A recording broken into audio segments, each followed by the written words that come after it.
Good morning guys, আবার আমি চলে এসেছি একটা নতুন ভিডিও নিয়ে। আর আজকে ভিডিওটা হতে চলেছে একটু ডেয়ারিং, কারণ আমি আজকে একটা বড় ডিসিশন নিয়ে ফেলেছি।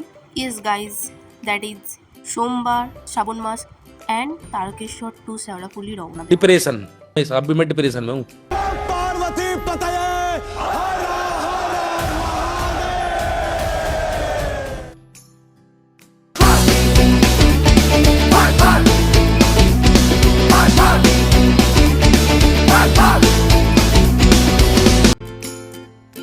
আসলে আগের উইকেন্ডে বাড়ি আসা হয়নি, তাই এই শনিবার ছুটি ছিল, বাড়ি চলে এসেছিলাম।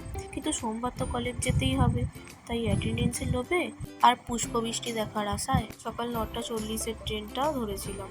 বেশ ফাঁকা ট্রেনটা দেখে ভয়টা যেই না কাটতে যাবে অমনি তারকেশ্বর স্টেশন পৌঁছে গেলাম। আর তারপর থাক থাক বাবা, আর কিছু বলতে চাই না আমি। ট্রেনে উঠেই আমি দেখতে পেলাম যে দুজন আন্টি ক্রমাগত কাঁদছে। কৌতূহলবশত অন্য একজন আন্টিকে আমি জিজ্ঞাসা করলাম যে কেমন পুজো দেওয়া হলো, ওখানে কি। তখন উনি বললেন যে আর বলো না, আমাদেরই সঙ্গী একজন পদপিষ্ট হয়ে গেছে। আমি বললাম কিভাবে হলো এরকম?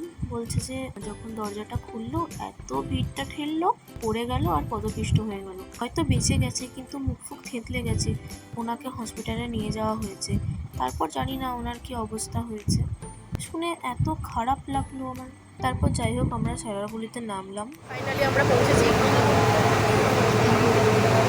এখনো ফাইনালি পৌঁছায়নি, মানে লঞ্চ পার হচ্ছে আর কি, কিন্তু ফাঁকাই গেছে বলো। গাইজ, আমরা পৌঁছে গেছি আমাদের কলেজ। এও পৌঁছে গেছে চিড়ে চ্যাপটা হয়ে। This is our college.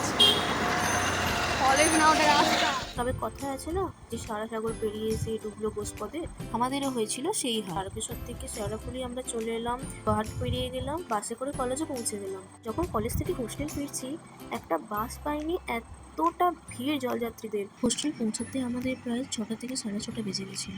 আজ ছিল শ্রাবণের দ্বিতীয় সোমবার। ফাইনালি আমরা হোস্টেল পৌঁছে গেছিলাম। তাহলে আজকের ব্লগটা এখানেই শেষ করছি। এখন টাটা।